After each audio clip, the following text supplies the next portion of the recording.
Hermanos, hoy vamos al tema número 6 de la serie, En el mundo tendréis aflicción. El tema de hoy, para los que anotan la palabra, el tema de hoy es: la prueba es necesaria.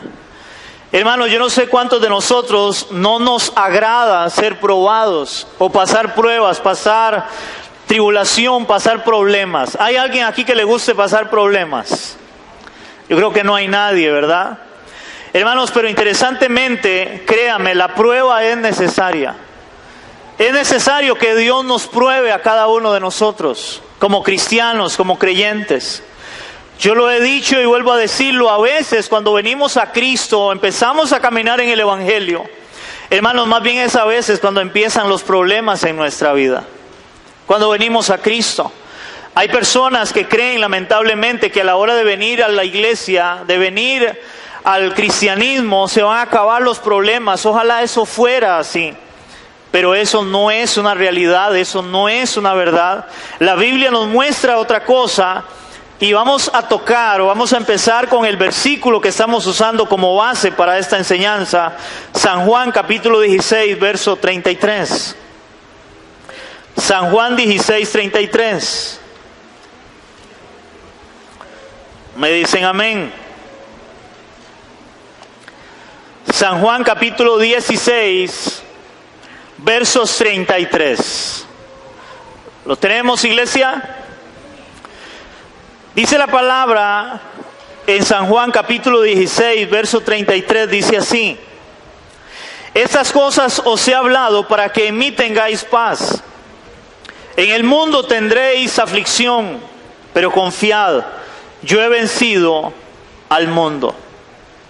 Hermanos, esta palabra, quiero volverla a recordar, esta palabra aflicción que habla aquí la palabra, que Jesús le estaba hablando a sus discípulos, esa palabra aflicción, en el griego la palabra es tripsis, y esta palabra significa presión. En el mundo vamos a tener presión, significa opresión, tensión, angustia, significa tribulación, adversidad, aflicción, y también significa prueba y persecución. Y yo quiero tomarme hoy para enseñar esto, de que esa palabra también significa prueba. O sea, el Señor estaba hablando y diciendo a los discípulos: ustedes en el mundo van a tener pruebas. Vamos a tener aflicciones, vamos a tener pruebas. Y eso es necesario. Ahora, ¿qué podemos hacer con las pruebas? ¿Qué nos dice la Biblia en relación a las pruebas, iglesia? Pruebas que la mayoría no queremos pasar. Nadie quiere pasar pruebas, pero es algo inevitable en la vida nuestra, en la vida de un cristiano. Y hoy quiero basar la enseñanza en Santiago capítulo 1, versos del 2. Versos del 2 al 4. Santiago capítulo 1, versos del 2 al 4.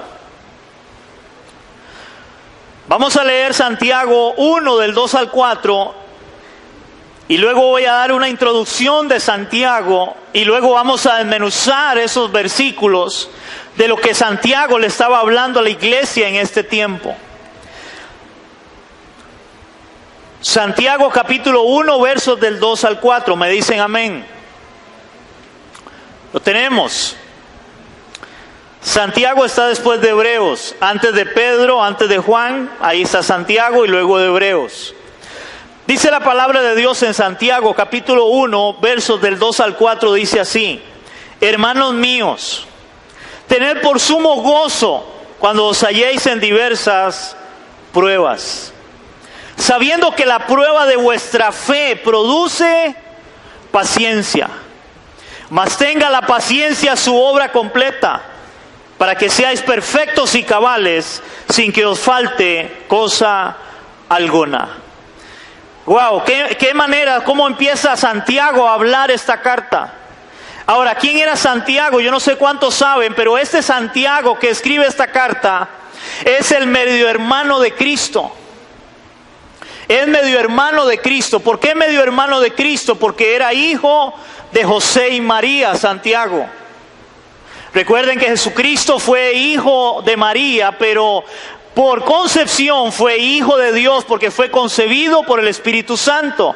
Entonces, en este caso, cuando Jesús estuvo en la tierra, tuvieron una misma madre en la parte terrenal, en este caso, y era María, que era madre de Jesucristo en ese momento, pero también madre de Santiago y otros hermanos que también tuvieron, dice la Biblia, y aún hermanas. Pero Santiago fue uno de los que era medio hermano de Cristo, donde se enseña que este Santiago creyó en Cristo hasta después de que Cristo resucita, porque ellos no creían en Cristo, los hermanos de él. Pero Santiago llega a ser inclusive uno de los pastores en Jerusalén, llega a ser Santiago.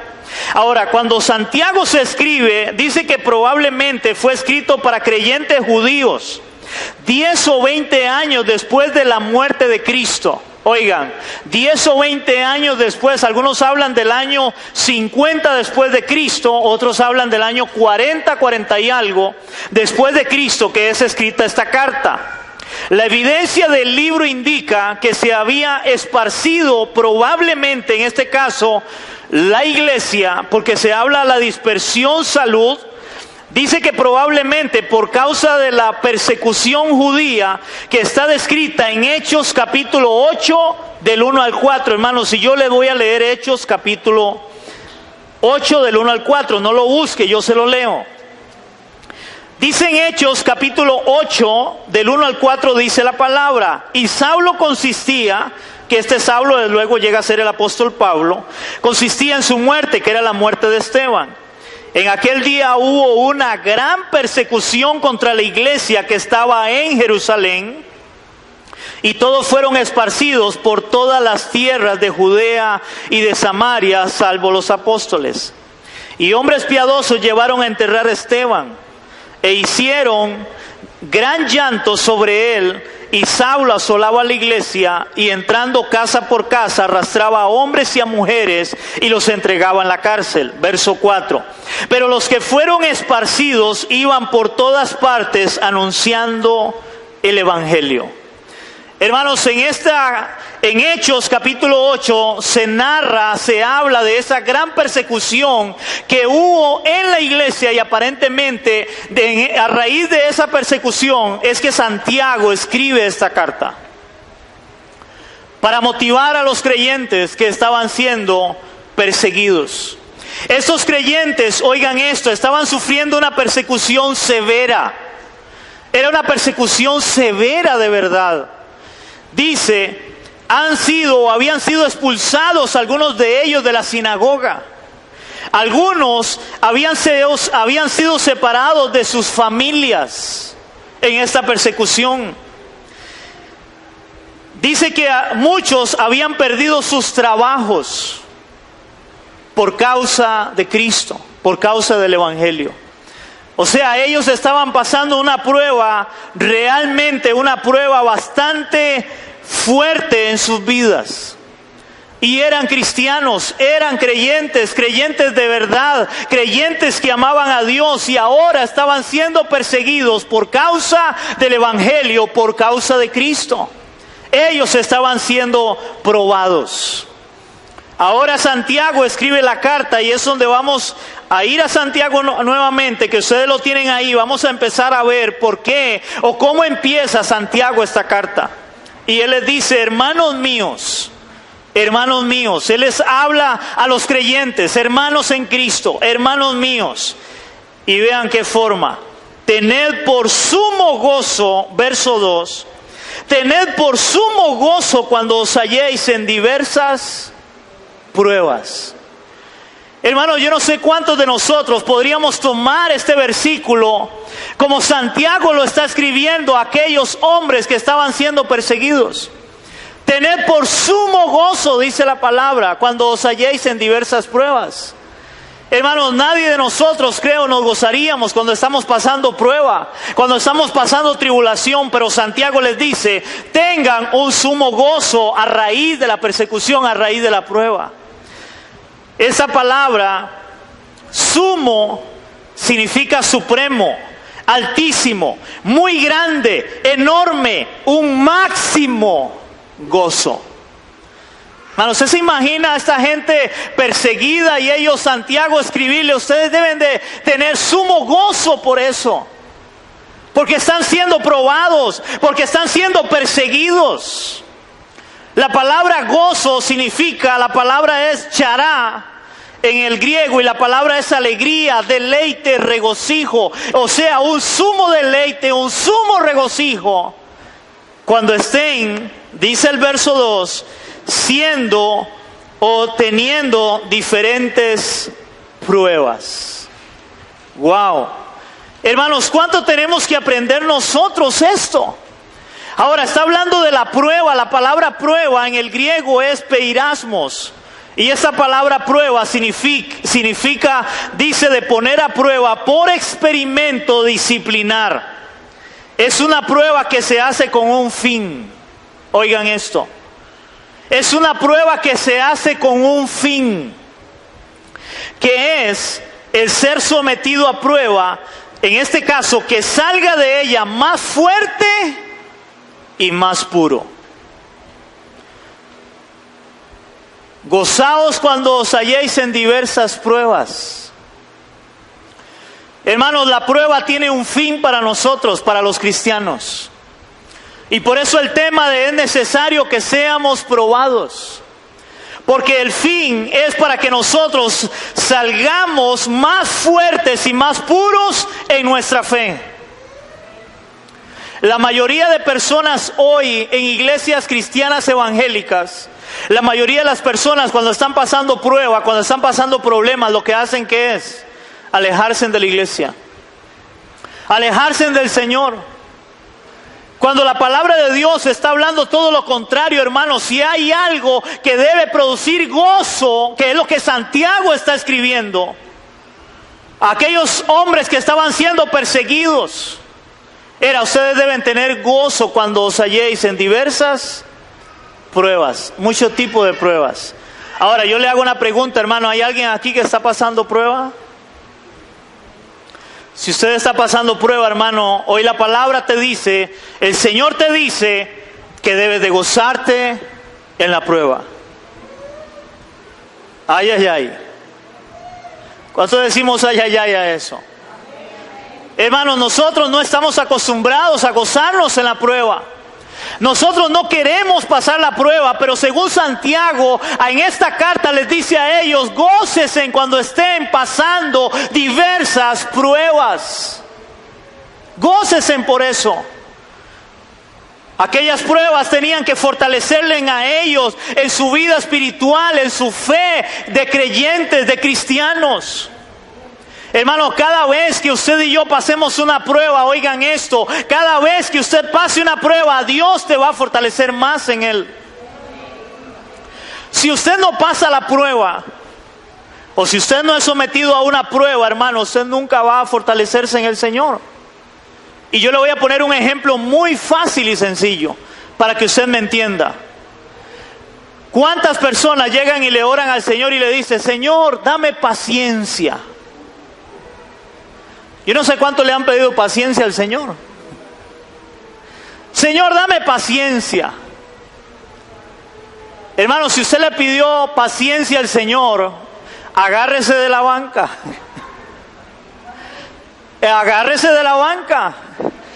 Porque la única forma en que usted pueda tener paciencia, que usted pueda crecer en la paciencia, madurar en la paciencia, es que le venga el socollón. Va a empezar a tener problema tras problema hasta que usted aprenda a tener paciencia. Pero la gente cree que esto es varita mágica. Paciencia. Y ya quedó ahí como un, ¿cómo le diríamos? No sé, ahí como un zombie ahí viendo las cosas pasar. No, hermanos. Si usted le pide al Señor cosas, hermano, le voy a poner otro ejemplo. Hay gente que le dice, Señor, yo quiero servirte. Yo no sé cuánto le han dicho al Señor, Señor, yo quiero servirte. Hermano, si usted quiere servirle al Señor, primero tiene que ser probado. Tiene que ser probado, hermano, y eso pasa en todas las iglesias. Y hay un gran problema en las iglesias actualmente, porque la gente quiere servir a Dios, hermanos, pero la gente no está capacitada para servir a Dios. Pastor, ¿por qué? Porque cuando viene el problema, cuando tienen un problema, ¿qué es lo que hacen? Dejar todo botado. Eso es lo más fácil. Hermano, un creyente verdadero, un hijo de Dios que quiera servir a Dios de verdad, tiene que mantenerse firme siempre en medio de las dificultades, de las luchas, de las pruebas de la vida, ya sean en el hogar, ya sea en la familia, ya sea en el trabajo, ya sea financiero. Pero debe mantenerse firme creyéndole a Dios, porque Él dijo que le quería servir a Dios. Aló, la mayoría de iglesias usted va a encontrarse, hermanos, donde la mayoría de gente que le sirve al Señor, lo que hacen es estarlos cambiando. Ahora, cuando digo estarlos cambiando es, usted ven a alguien sirviendo hoy y viene mañana y hay otro, y viene pasado mañana y hay otro, porque ya no están los mismos. Pero no es que están los mismos como hacemos acá, porque empezamos a rotar las personas para que tengan tiempo para la familia, tiempo para congregarse, hermanos. No, es porque ya dejaron el ministerio, porque no quieren nada con Dios, porque están teniendo problemas. ¿Por qué están teniendo problemas? Pero eso es es lo que Santiago está escribiéndoles. Y ahora vea lo que dice el verso 3. Verso 3 de Santiago. Dice la palabra, sabiendo, oiga, sabiendo, o sea, Santiago da por un hecho que estos cristianos que estaban siendo perseguidos, hermanos, ellos lo tenían bien claro en su corazón, sabiendo. Algo que parece hoy no estar bien claro en el corazón de la iglesia, en el corazón de los creyentes. Sabiendo, dice Santiago, que la prueba de vuestra, ¿qué? De vuestra fe. Sabiendo que la prueba de vuestra fe produce paciencia. Sabiendo que la prueba de vuestra fe produce paciencia. Hermanos, si hay algo que Dios va a probar en un cristiano es su fe. Es su fe. Hermanos, yo una vez escuchaba a un hombre, hace mucho tiempo que venía a esta congregación, y una vez lo escuché diciendo, es que yo quiero tener la fe de Abraham. Y yo por dentro dije, pobrecito, pobrecito. Hermano, ¿usted se imagina lo que esta persona está diciendo? Hermano, yo no sé cuántos de ustedes han estudiado la vida de Abraham. Yo di una enseñanza de Abraham hace unos jueves atrás acá en la iglesia. Y yo le di un título, cuando la fe, creo que ese era el título, cuando la fe no siempre es fácil. Ese fue el título que le di. Y tomé a Abraham, porque entendemos que Abraham era un hombre de fe, hermanos, pero lea la palabra, cuántas veces Abraham dudó a pesar de lo que Dios le había dicho. ¿Aló? Es muy fácil creer y decir, la fe de Abraham. Hermanos, la fe de Abraham muchas veces flaqueó. Y era el padre de la fe. Y a lo último su fe fue probada de la forma, hermanos, más, no sé cómo decirlo, hermanos, más difícil, creo yo. Abraham fue probado en su fe. Cuando dice la palabra que Dios le dice, yo quiero que tú me sacrifiques a tu único hijo, a quien amas, a Isaac. Hijo que él de 100 años y Sara de 90 años empezaron a dudar muchas veces si Dios cumpliría aquella palabra que le había dicho, hasta se rieron, y de ahí viene Isaac. risa. Porque ellos empezaron a dudar a tal punto de que aún Sara le dice a Abraham: oiga, ¿por qué mejor no se acuesta con mi criada que estaba más joven, más pochotona? Porque ella ya hasta la costumbre le había perdido, dice la palabra, de la menstruación de las mujeres, para ayudarle a Dios, entre comillas. Y Abraham accede. Hermanos, y Abraham al final no duda en sacrificar a Isaac. Yo no sé cuántos han leído esa historia. Yo me acuerdo la primera vez, yo lloré, hermanos, todo el camino de Abraham con Isaac hasta llegar a aquel monte. Yo lloré con él.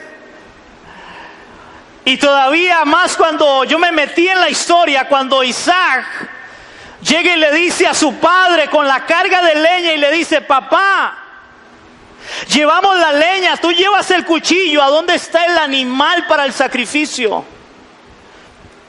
¿Qué se imagina su hijo oírle decir eso? Y usted sabiendo que usted tiene que ir a matarlo. Wow. Hermanos, esto no es fácil. La fe del creyente tiene que ser probada. Es necesario. Es necesario, iglesia. Entonces Santiago les dice en el verso 2: sabiendo que la prueba de vuestra fe produce paciencia. Las pruebas, iglesia, oigan esto, las pruebas ayudan a demostrar el crecimiento espiritual del creyente.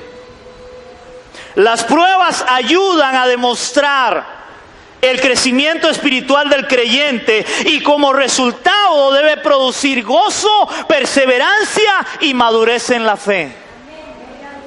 Eso debe producir la prueba en un cristiano. Madurez debe producir gozo, perseverancia en la fe. Hermanos, la prueba no nos hace a nosotros retroceder. La prueba debe hacer en un cristiano afirmarlo cada vez más en Cristo. Eso debe hacer la fe. En muchos hoy parece que eso no está funcionando o trabajando. Pero eso es lo que debe producir en este caso la fe. Esa palabra fe, hermanos, que viene ahí, que Santiago dice, para que sea probada vuestra fe. Esa palabra fe es pistis en el griego. Esa palabra significa confianza, significa convicción, significa compromiso. Wow. Oigan lo que significa fe. Hermano, a mí me hace gracia porque hoy la mayoría de gente cree que la fe es solo para obtener cosas materiales. Hermano, eso cree la mayoría de gente. Que la fe es solo para obtener cosas materiales. Es que yo tengo la fe que voy a llegar a tener este trabajo. Yo tengo la fe que voy a llegar a tener mi casa. Yo tengo la fe que voy a llegar a tener mi carro, hermanos. Pero esa fe la tiene todo el mundo. Creyentes y no creyentes también. Hay personas que no son creyentes y ellos tienen la fe de llegar a tener cosas. ¿O me equivoco? Pero la fe que habla la palabra, que es una fe en Cristo Jesús, hermanos, esta fe, oiga, es confianza. ¿Confianza en quién? Confianza en Dios. Ahora, confianza en Dios, hermano, le voy a hacer una pregunta. ¿Dónde necesita usted realmente tener confianza en Dios? Cuando no está pasando nada en su vida, todo está bien, tiene trabajo, hay comida, los chiquillos no están molestando, la mujer se está portando de maravilla, el hombre también llega amoroso del trabajo, hay plata en el banco, hermano, usted necesita confianza. ¿Verdad que no? Pero volvamos a la tortilla. Y empieza a tener problemas económicos, problemas con su esposa, problemas con su esposo, problemas en el trabajo, no hay dinero. que nos piden que tenemos que comprar y no hay, ¿qué va a hacer usted? ¿Reprender al diablo? Como hacen muchos. O he escuchado a algunos decir, no, yo no recibo eso, pero ¿y si es Dios quien te está pasando por ahí? Si es Dios quien te está pasando por ahí para que aprendas a confiar en Él, a depender de Él. Porque eso es la palabra fe, es confianza, es convicción, es compromiso. ¿Con quién? Con Dios. Una convicción, hermano, que no me la quita nada ni nadie. Dijo Job, aunque el Señor me matare, en Él esperaré. Wow, eso es fe. Porque hay gente que tiene fe para eso, para querer lograr cosas materiales, naturales, pero cuando tiene un problema, hasta ahí llegó la fe. Entonces la pregunta es, ¿qué clase de fe tiene?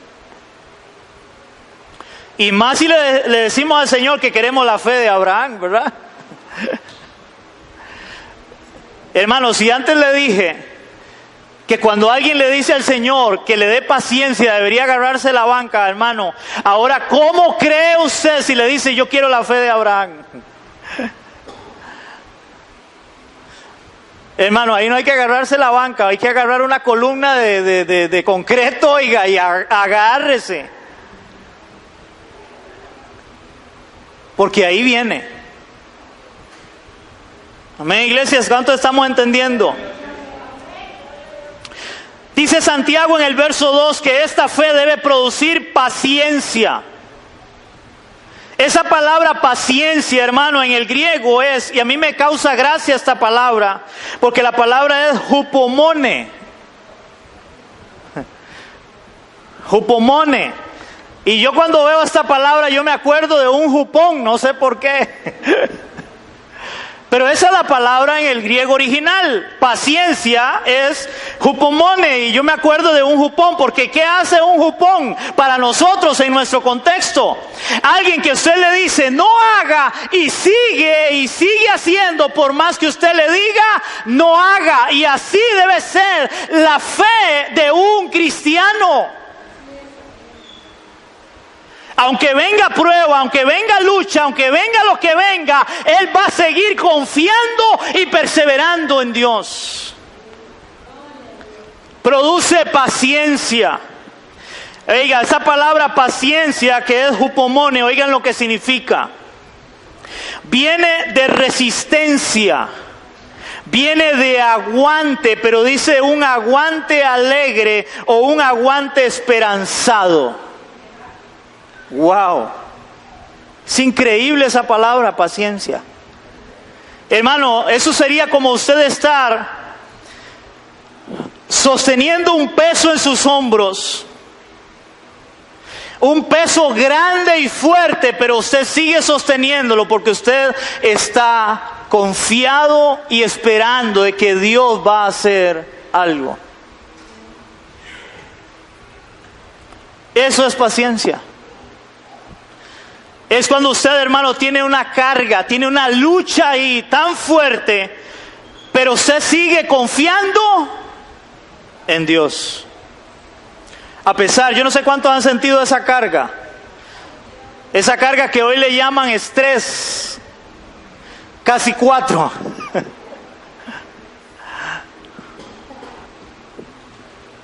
Hermano, ¿ustedes saben qué debemos de hacer nosotros para el estrés, casi 4?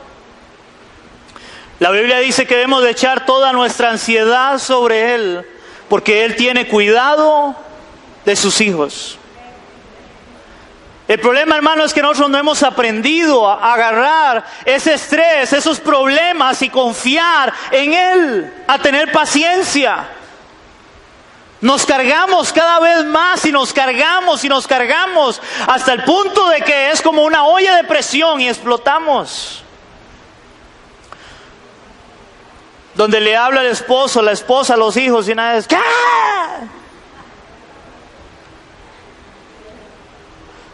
Porque no hemos aprendido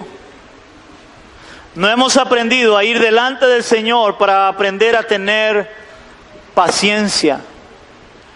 La prueba produce paciencia. Hermanos, ¿cuánto queremos ser probados para tener paciencia?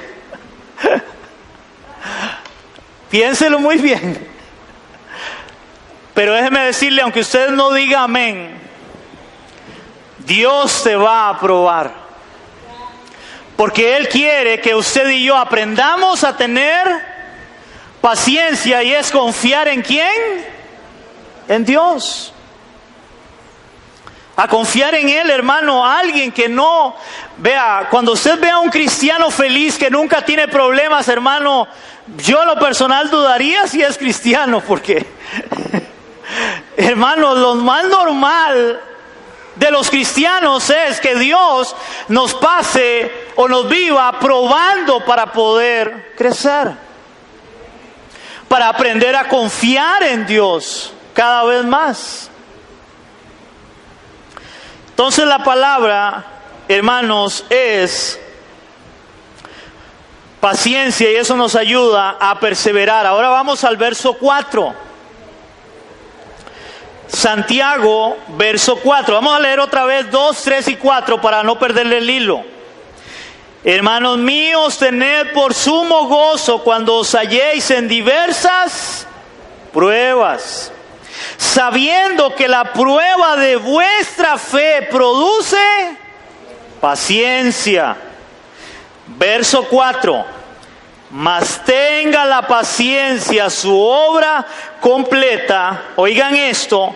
La paciencia su obra completa, para que seáis perfectos y cabales, sin que os falte cosa alguna. Y ahora aquí vienen dos palabras que son muy interesantes, que es lo que dice Santiago del por qué debemos tener gozo en la prueba, del por qué debemos de soportar la prueba con paciencia, y es para que su obra sea completa, y viene la palabra, para que seáis ¿qué?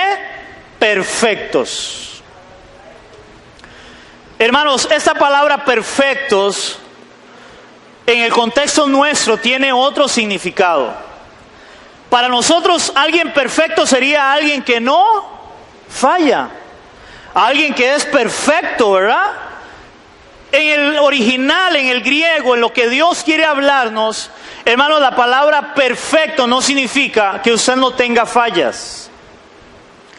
La palabra perfecto, esa palabra perfecto, en el griego, el original, la palabra es teleios, y esa palabra significa, oiga, aplicaciones de crecimiento y carácter. Aplicaciones de crecimiento y carácter, cualidad de completo, oigan, alcanzar madurez. Entonces, cuando la palabra habla de que Dios nos va a pasar por pruebas para tener paciencia, y que esa paciencia tenga su obra completa, para que seáis perfectos, está hablando de para madurar, madurar espiritualmente. Hermanos, el propósito, según la palabra de Dios, es que nosotros lleguemos a la medida, a la estatura de la plenitud ¿de quién? De Cristo. ¿Verdad? Eso dice la palabra. Ahora, si está hablando de que Dios nos va a probar, y va a probar nuestra fe para que podamos tener paciencia, y esa paciencia llegue a ser completa, toda la obra, y la perfección es Cristo de verdad. Él es el máximo, en este caso, hermano, el estándar más alto realmente de madurez. Nosotros estamos llamados a alcanzar esa madurez. Voy a ponerles un ejemplo. ¿Ustedes se acuerdan cuando Judas se entregó a Cristo? Yo no sé cuántos lo han leído, hermanos, pero cuando Judas traiciona a Cristo y él lo entrega, lo vende por unas monedas, dice la Biblia que cuando llega Judas, Judas había dicho a los soldados: al que yo le dé un beso en la mejilla, ese es.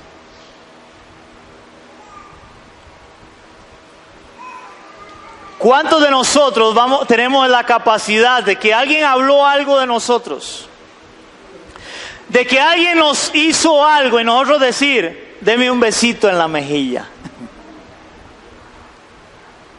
¿No dice la Biblia que el que le dan por una mejilla, ponga la otra? ¿Y cuántos de nosotros, hermanos, el vecino se le pasó la rama del árbol que él tiene, y yo voy y le digo, por favor, me está ensuciando el patio, corte la rama, y cuando yo le digo la tercera vez y no ha cortado la rama, yo quiero cortarle la cabeza al vecino?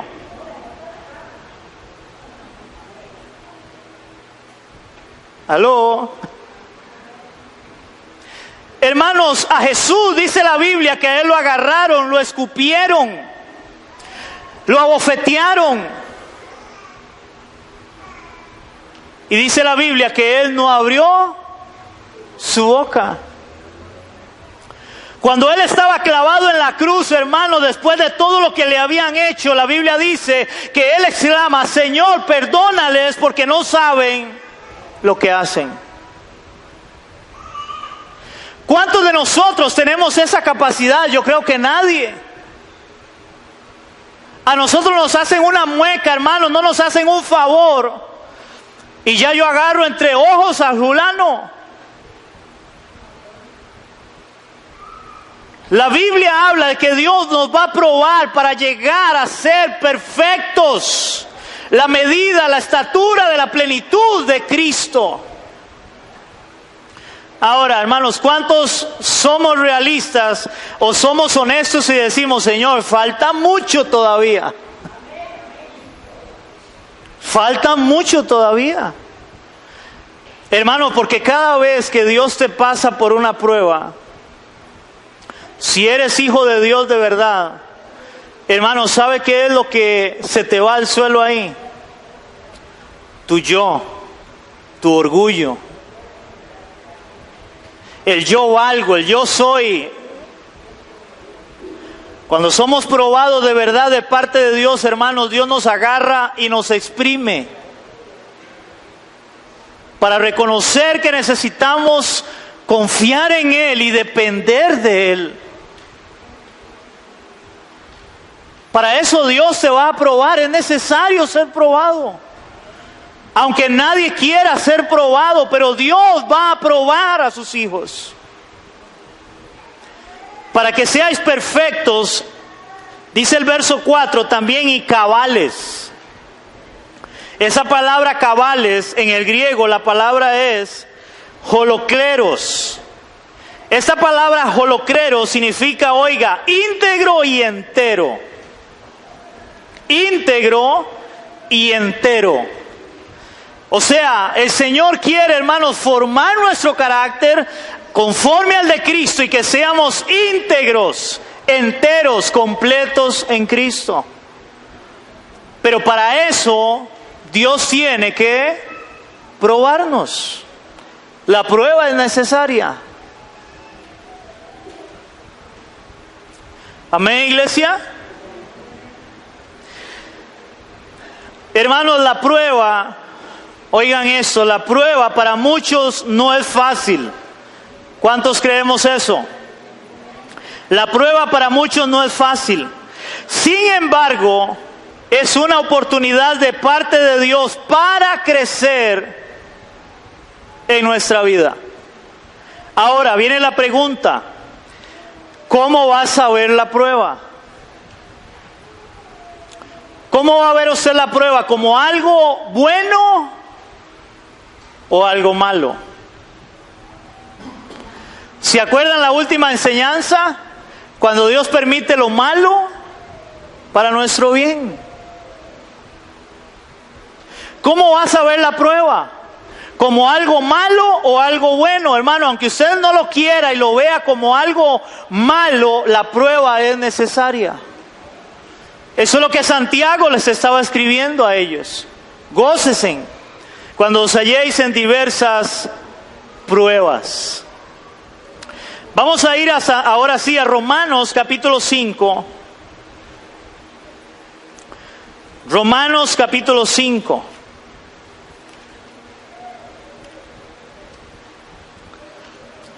Vamos a leer versos del 1 al 4. Y vamos a ver qué nos dice la palabra en Romanos y luego en Pedro en relación a nuestra fe.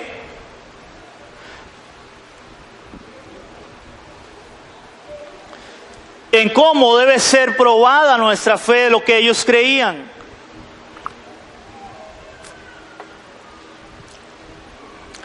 Romanos capítulo 5 del 1 al 4, ¿lo tenemos?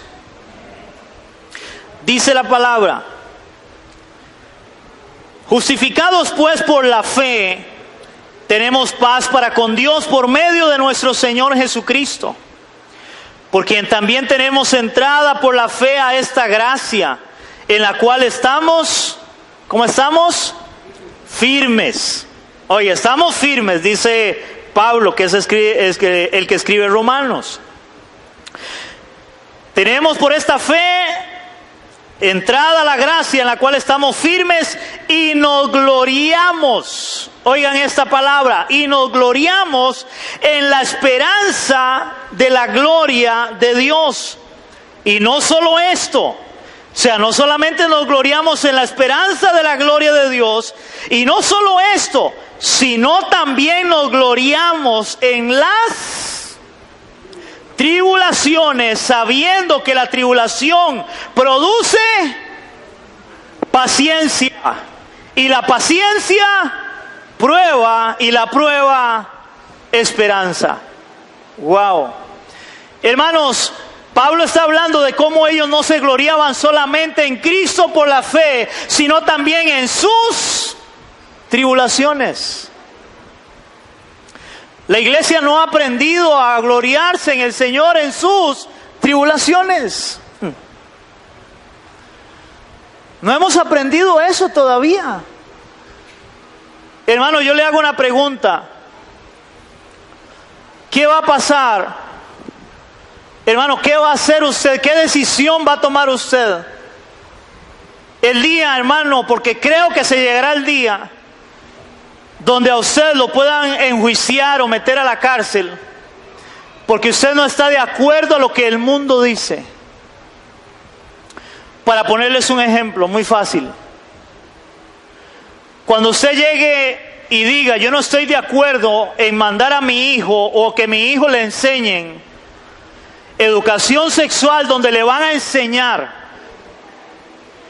que una familia puede ser entre dos hombres o entre dos mujeres, porque todavía ahí se ha peleado y todavía como que usted puede hacer una carta y usted puede decir sí, puede decir no, hermano, pero créame, va a llegar el momento donde usted no va a tener opción, y es o sí, y si no, usted puede ser enjuiciado. ¿Qué decisión va a tomar usted? Cuando nosotros los pastores tengamos, hermanos, que tomar la decisión si predicamos o no predicamos en contra del pecado que enseña la palabra del homosexualismo y el lesbianismo, ¿qué decisión vamos a tomar? Así como enseña la palabra, ¿se acuerdan cuando Daniel hay un edicto y el edicto dice que nadie puede adorar a otro Dios en Babilonia que no sea el Dios de Babilonia? Y la Biblia dice que Daniel abre las ventanas de su casa y se postra y adora como lo solía hacer, aunque eso le iba a costar que lo tiraran al foso de los leones. Eso es fe. Y esa fe va a ser probada. Hermanos, hoy lo más fácil que hay es ser cristiano. Es más, a tal punto que el cristianismo se ha vuelto una moda. Se ha vuelto una moda, hermano, y hay un sincretismo increíble. Para los que no saben, sincretismo, adoptar costumbres paganas y meterlas al cristianismo. Hermano, no sé, pero voy a decirlo. Tal vez a alguno le parece, a otro no le parece, pero hermano, en estos días viene Jesús Adrián Romero para acá, para San Carlos. Y ahí van a ir montones de personas que dicen ser cristianas. Y está bien, si quieren ir a pagar para adorar a Dios, vaya y pague, yo no tengo ningún problema, no es mi plata. Pero hermanos, analice cuántas miles de personas van a ir a ese concierto y no son cristianas. Es más, mucha gente de la farándula va a estos conciertos. Eso es sincretismo. Mezclar lo que es del Señor con el mundo. Porque les gusta la música, porque es un mensaje positivo. Eso es sincretismo. Y eso lo estamos viendo. Ahora le voy a cambiar la tortilla. También hay conciertos donde viene Chayanne o Ricardo Montaner y ahí va todo el mundo, pero también van cristianos. Aló. Y le apuesto que va a llorar igual que en el concierto cristiano.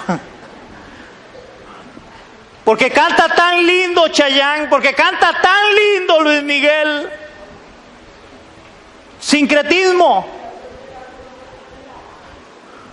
La fe del cristiano debe ser probada y es necesario.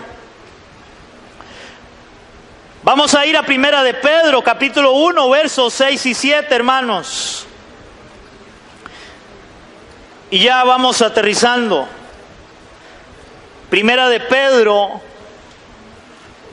capítulo 1, versos 6 y 7.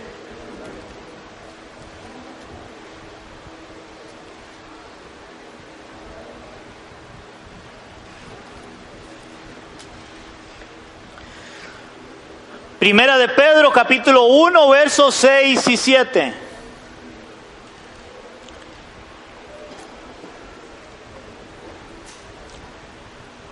Me dicen amén, iglesia. Dice la palabra en Primera de Pedro, capítulo 1, versos 6 y 7. Hablando de la fe, dice así la palabra. En lo cual vosotros os alegráis. Otra vez viene igual que Santiago, hablando de gozo, en lo cual vosotros os alegráis, aunque ahora por un poco de tiempo, si es necesario, tengáis que ser afligidos en diversas pruebas. Verso 7. Para que sometida a prueba vuestra fe, oigan, para que sometida a prueba vuestra fe, mucho más preciosa que el oro, el cual aunque perecedero se prueba con fuego, sea hallada en alabanza, gloria y honra cuando sea manifestado Jesucristo. Otra vez Pedro vuelve a hablar parecido a Santiago, y ahora Pedro compara la fe del cristiano y dice que tiene mayor valor que el oro. Y el oro, hermanos, tiene mucho valor a tal punto que muchos van a Cruzitas a sacar oro, ¿verdad? Pero interesantemente, nuestra fe, dice Pedro, tiene más valor que eso. Y el oro, hermanos, para que sea puro, ¿saben qué tienen que hacer? Meterle fuego. Y al oro, hermanos, entre más fuego le den o le pongan, más puro es. Se ha oído escuchar que el oro tiene quilates, que es de tantos quilates de peso. Ok, el volumen de los quilates se lo da cuánto tiempo le han metido fuego. Entre más fuego le hayan dado, es más puro, es de más quilates. ¿Cuánto quiere que pese su fe? ¿Cuánto quiere que pese su fe? ¿Quiere una fe genuina y verdadera? Va a ser probado. Y le van a meter fuego. Es necesario ser probados, iglesia. Y quiero terminar con esto que me encontré, que se llama la taza de té. Así se llama.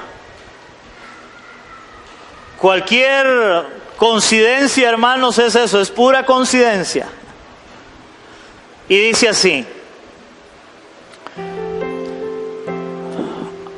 había una pareja que viajaba mucho a Inglaterra para ir de compras en las hermosas tiendas.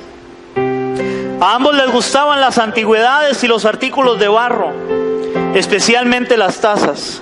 Un día, en una hermosa y exclusiva boutique, vieron una hermosa taza. El hombre dijo: ¿puedo verla? Nunca he visto algo tan hermoso. Y la mujer se la mostró. Mientras ella se la daba la taza, de repente empezó a hablar. Es que usted no entiende, dijo la taza. No siempre he sido una taza de té. Hubo un tiempo donde yo era roja y era barro. Mi maestro me tomó, me enrolló y me pegó una y otra vez y yo grité: déjame en paz. Pero él solo sonrió y dijo: todavía no. Luego me pusieron en una rueda que daba vueltas y dijo la taza, y de repente di vueltas y vueltas. ¡Párale! Me estoy mareando, grité. Pero el maestro solo dijo: todavía no. Luego me puso en un horno. Nunca había sentido tanto calor. Yo me preguntaba por qué me quería quemar. Lo podía ver por la abertura y podía leer sus labios mientras meneaba la cabeza diciendo: todavía no. Finalmente la puerta se abrió, me puse en una mesa y me empecé a enfriar. Así, esto es mejor, yo dije. Luego tomó una brocha y me pintó por todos lados. Los olores eran horribles. Pensé que me iba a vomitar. Detente, detente, exclamé. Él solo dijo: todavía no. Luego de repente me volvió a meter al horno, pero no como el primero. Este estaba 2 veces más caliente y yo estaba segura que me asfixiaría. Le rogué, le pedí, grité, lloré. Todo este tiempo lo podía ver por una abertura, moviendo la cabeza, diciendo: todavía no.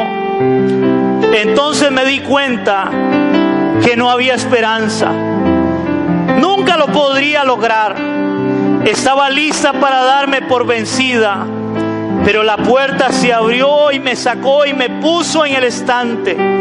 Una hora después me entregó un espejo y dijo: mírate.